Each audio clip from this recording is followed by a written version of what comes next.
Oh, that's perfect. That's bouncing. Okay, cool. That's nice. Yeah. So, Actor, Hart, you want to start off on this?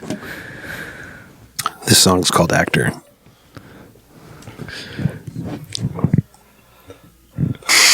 Great insight. It sounded good. Actor, when the play is over, you go back to nothing. Actor, you read the script and say the lines, but what's really on your mind is you're afraid. I hope nobody finds out that you're scared and you doubt. Put up your walls, you show. Put up your walls, you show. What is this song about? I think it's about like just accusing someone of like playing a game and then realizing like you're playing a game too, and then just kind of all the world's a stage kind of thing. For sure. Word.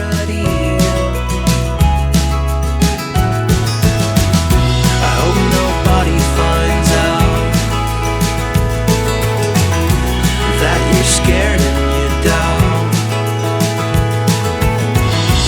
Put up your walls, you show. Put up your walls, you show. It was actually tough finding the opener for this record since it's so, like, every song was so dynamic. I disagree. You disagree? Yeah, I always thought that this would be the first song on the record. I think we all kind of, like, expected that. But it was like one of those things that was like, oh, there were other openers that we maybe saw as a better fit. Was that the first song that we did in the studio? I think it was, Yeah. Yeah. I think it was the first one that you recorded. Yeah, that's right. Well, this is one of those songs, too, where you guys brought it to me, and I was just like, this is exactly what I need to do. Like, it just was kind of self-explanatory. Yeah. I remember we had ideas to kind of make it more driven, and then we decided that, like, opening the record with, like, the softer instrumentation. It kind of eases you into the second track. Yeah. Well, and we wanted to match the first song on side A to the first song on side B. Yeah. It was like Actor and creator. Actor and creator had that same like country twang thing going on. Okay.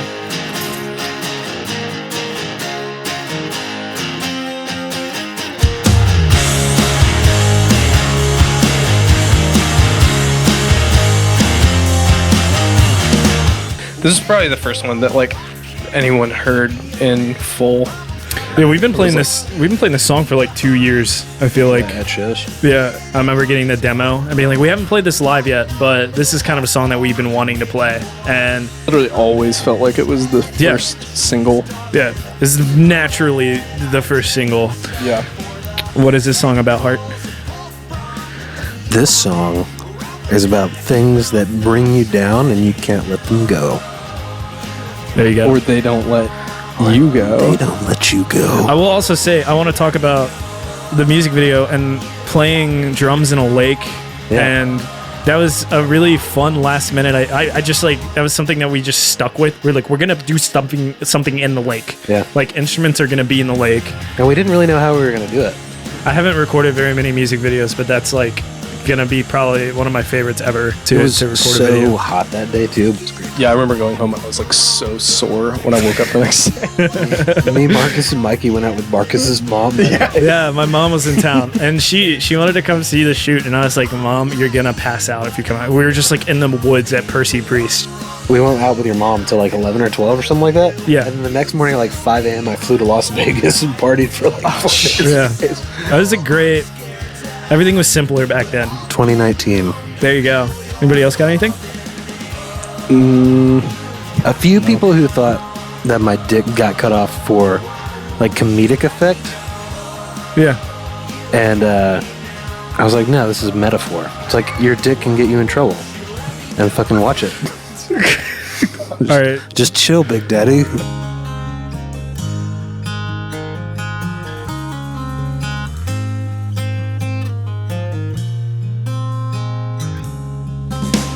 Falling apart at the seams.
All right, Parasite, third track.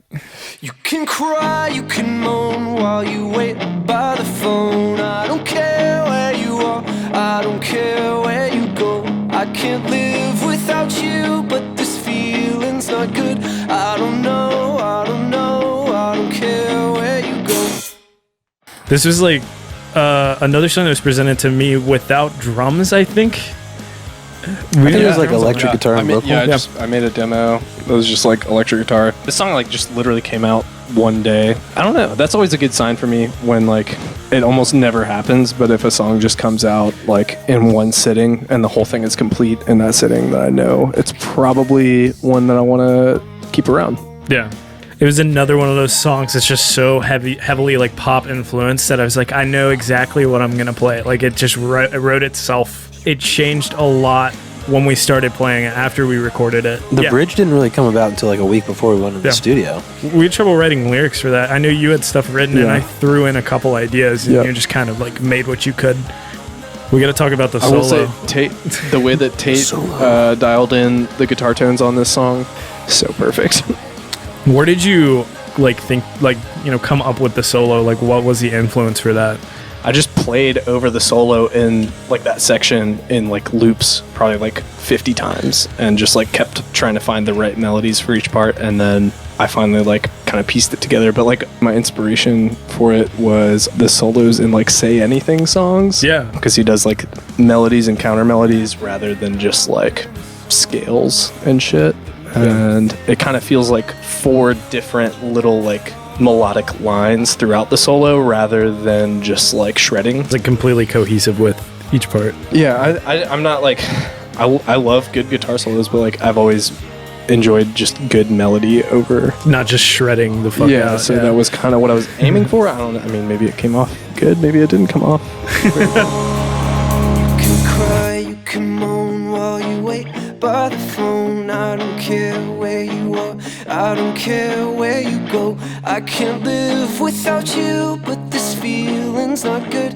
I don't know, I don't know, I don't care where you go. I don't know, I don't know, I don't care where you go. I don't know, I don't know, I don't care where you go. I don't know, I don't know, I don't care where you go. I don't know, I don't know, I don't care where you go.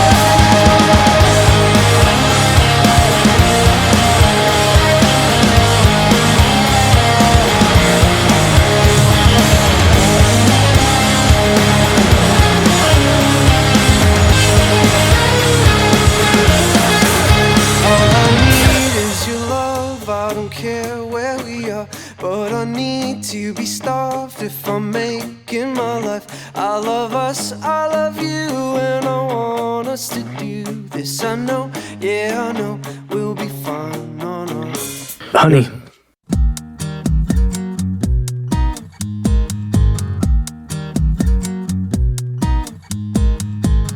What's the deal with the long face, honey? Act so sad, do you think about running?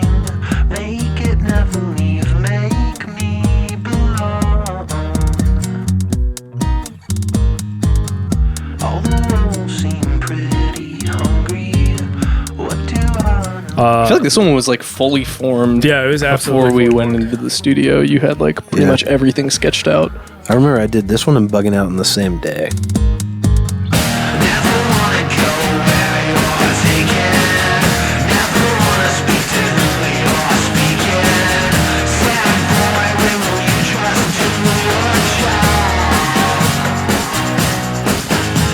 I remember you showed me this on your phone in the basement after practice, and I was just like, this song is so fucking tough. Like, it just felt like a hardcore song to me. Like, it was very reminiscent to me of like Cage the Elephant. I think we called it like car commercially too at the time. Yeah, like a Cadillac commercial thing. Yeah, for sure. That like thing where it was like Cage the Elephant, white stripes on the choruses, and then like Kanye West style hi-hat trill things on the verses was just like a cool like counterbalance to it. That didn't really make sense, but it like kind of worked. We always like wanted to make this last part when you lay the MF bomb, like the big release, where the whole like frequency build up. spectrum kind of like comes into play.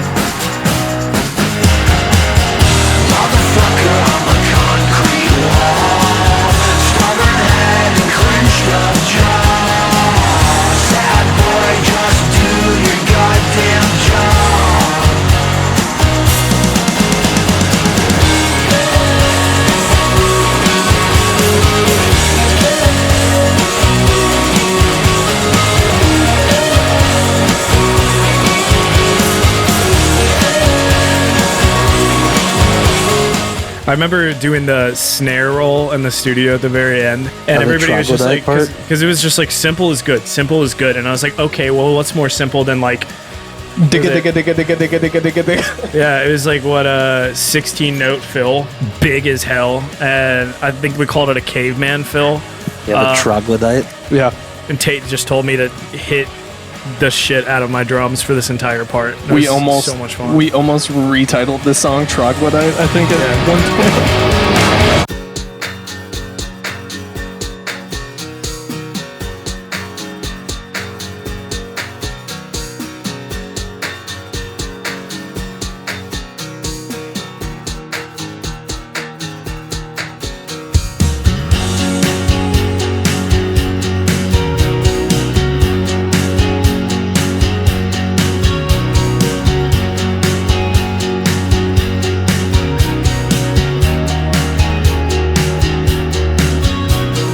Talk about writing it?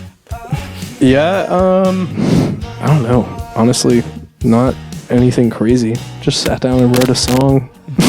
Yeah. A lot of the songs that I wrote on this record were kind of about feeling down about where you're at in life and looking and like seeing all the possibility in the world, and then feeling like when you go and try to do the things that you want to do, they feel impossible sometimes. It feels like there's always a rain cloud above your head.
Tate took the drums that you put over on this part. He like rearranged the fake drums in a way, and it was so cool. And I remember he just hit record, and I was playing the shuffle beat, and he was just like, just keep playing. Yeah, it was a pretty shuffle, and he was just like, keep playing the shuffle, just keep playing it. I played it for like 10 minutes straight. It was just the perfect build up to a massive outro.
But no, one thing that we're trying to like work towards as a band is like being comfortable playing with these samples, synths, and you know, occasionally tracks, and playing to a click live.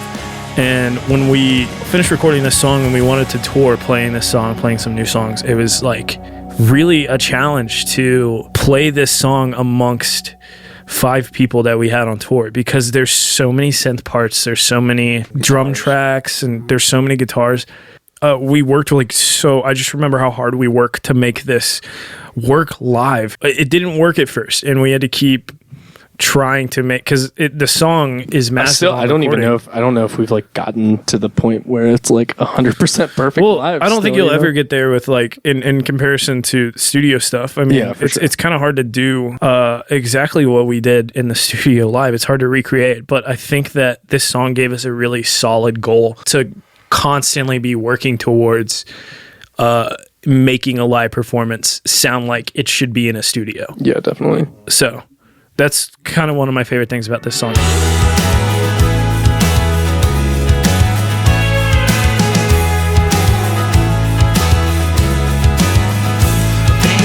I feel like this is probably the most unique song on the record, personally. Yeah. That's definitely part of the reason that we chose it as a single, I think. Hart, what was your thought process writing this?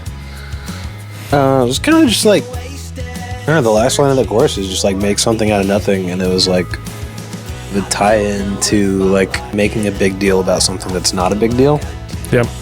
Yeah, I always like kind of connected with that lyric specifically on this song, because it does have that like duality of you make something out of nothing. Creative people will be emotionally unstable and will make big deals out of small things.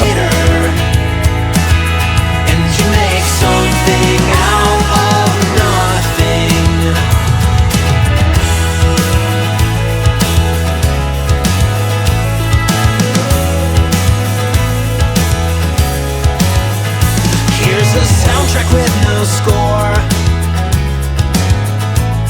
is that the sound you're looking for? Get hooked on a feeling, just have to find my meaning. This is one that I felt like when it was presented, it was like I took this song because it was just so catchy and fun to play. All these songs were presented to me in the recording process. There wasn't really one that we wrote together. There were parts that we fleshed out, but all these songs were pretty much completed ideas, or almost completed ideas, when they got handed over to me. This was a song, like I want to say a handful of songs on here that wrote themselves. I don't think we even fleshed anything out with this, and it was just you like just went into the booth and you just like recorded. That happened a few times, and this one I think was my favorite outcome, because it was just like we hit play or we hit record, and it was just like, here's exactly what I feel like should go into the song. And it was so much fun. Cool. All right, you guys want to move on? Yeah. Trains. Okay. Meatless thighs. Yeah. Wasting away my meatless thighs.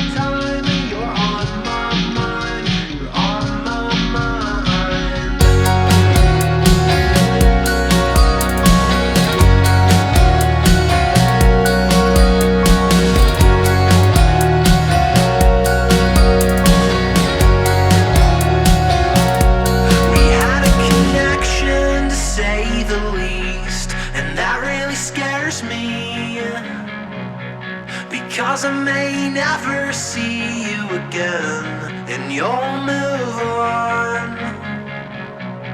Finding convenience in a world where we have it all at our front door. You're an ocean away, but I still feel the same. I want more and more and more. Wasting away on sleepless nights. I've been thinking of you on 18-hour flights.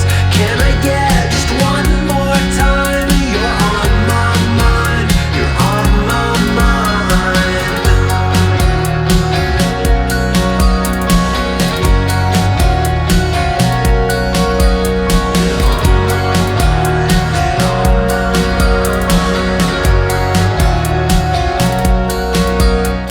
What do you feel like the core meaning of the song was, Hart? I think it's like love that you're like okay with not having, but you miss it still. Did you intentionally write the song to have kind of like the major key happy chord progression with the more melancholy lyrics? I don't know. I think a lot of things come out that way. If it takes me more than like 5 minutes to get a song out, then the song usually doesn't happen. So like the whole chord progression and the melody was all like, and lyrics for the most part too, were just like out in the time that it took to just play the song. 18-hour flights. Can I get just one more time? You're on my mind. You're on my mind. This is also like one of my favorites just because it's so different from everything else on here. I think this is one that's gonna jump out to most people as like, I really wasn't expecting this on a record like this. Yeah, I think like kind of on that same topic, like something that we've always talked about as a band since like day one, that we just didn't want to make the same song twice. Like we wanted every song to have its own character, and we didn't want to make a record where everything sounded the same. Marcus is drunk sleepless nights. I've been thinking On my second verse. That was a Can I get just one more time? You're on my mind. You're on my mind. Wasted away on sleepless nights. I've been thinking of you on 18-hour flights. Can I get just one more time? You're on my mind. You're on my mind. You're on my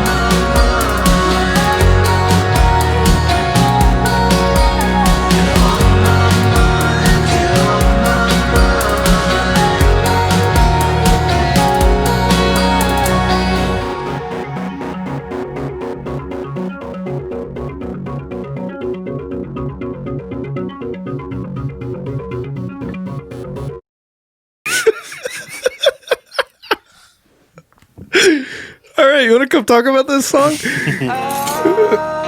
got all the plans there inside my head,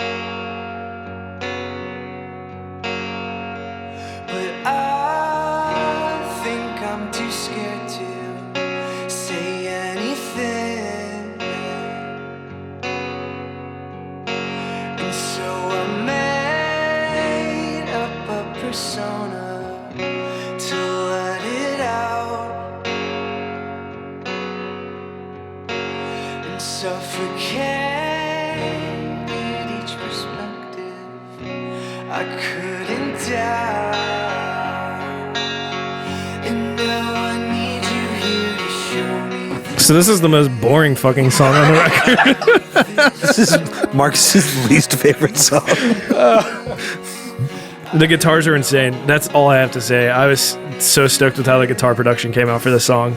When I was writing this, I wanted to actually make two kind of dueling guitars that are hitting different voices, and yeah, I'm glad you feel that way because that's what I was shooting for. Yeah. Rife with paranoia, fumbling eyes. Take a look at each perspective. All I see are lies. Whether it's baseless or psychotic, can't laugh it off. It's no surprise I'm so neurotic. I'm fucking up, and now I need you here to show me the way out of this storm, hiding the stakes. I ain't no one, pull me through this.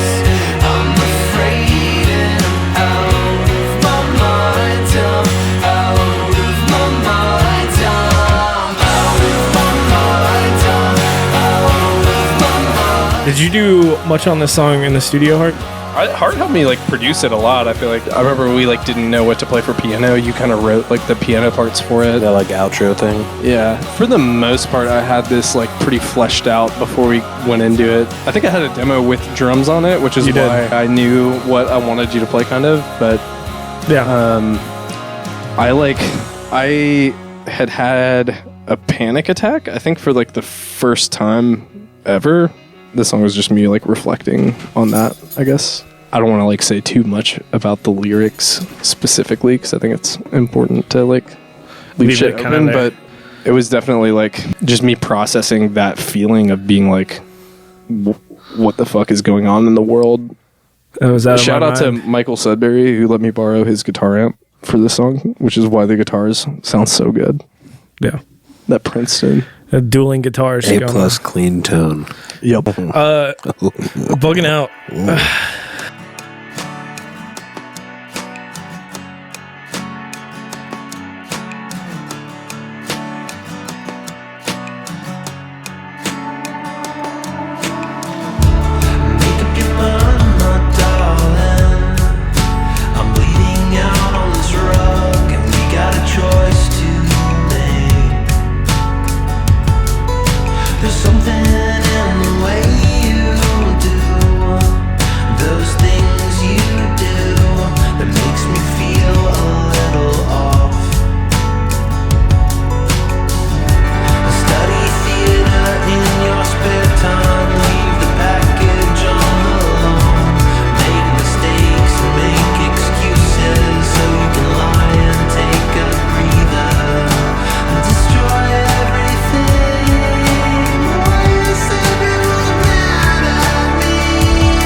The title of this song, we deliberated for a very long time about with the G, whether we were going to make it bugging out or bugging out, or if the N was going to have an apostrophe after it, or if it was just going to be N. So how did we decide? I don't know. I think I thought the apostrophe looked like really lame. Like the G looked lame too, but they both looked equally as lame.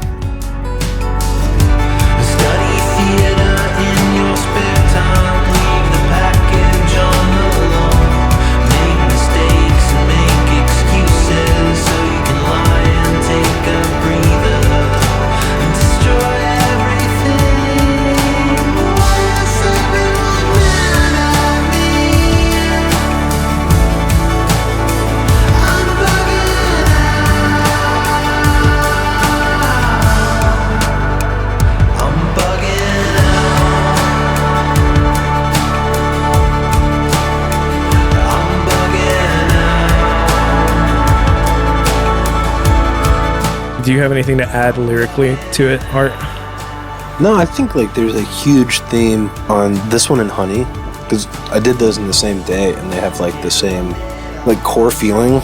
Like the music's different on them because they have like different intensity kind of things and different like meanings to me. But like Actor, Creator, and Honey and this one all have very similar meanings where you're just like questioning stuff and you just don't really know what reality is.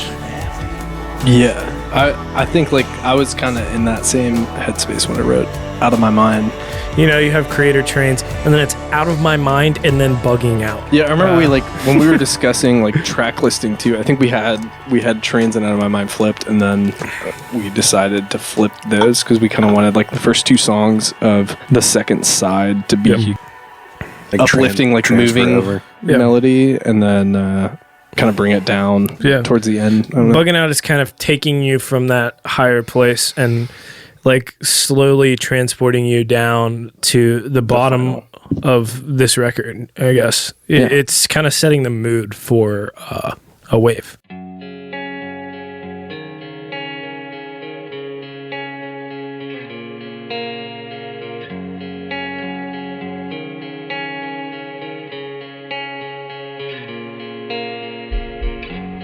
As I spoke, supplied a steady life, and the ghosts of the things I thought I lacked, they dissolved, and I felt fine for a while.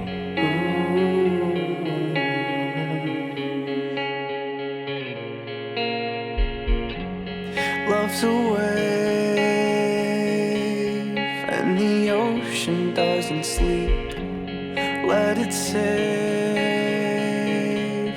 you from plunging to the deep. Learn to sail, or the sea will swallow you.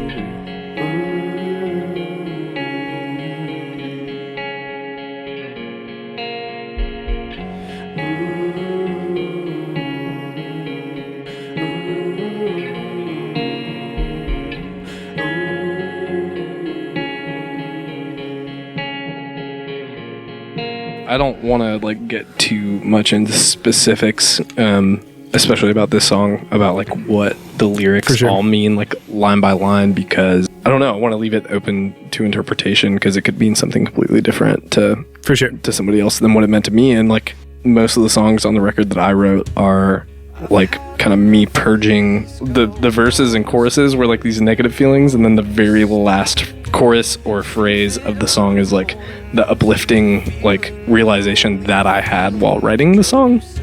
Yeah. So again, like without going too deep into the exact lyrics, I guess like if you're curious about what the song means, just that's kind of what I was trying to portray.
To believe that I'm into you and you're into me.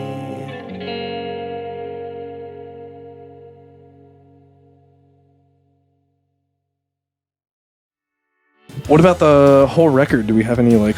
Yeah, well, let's talk about that real quick.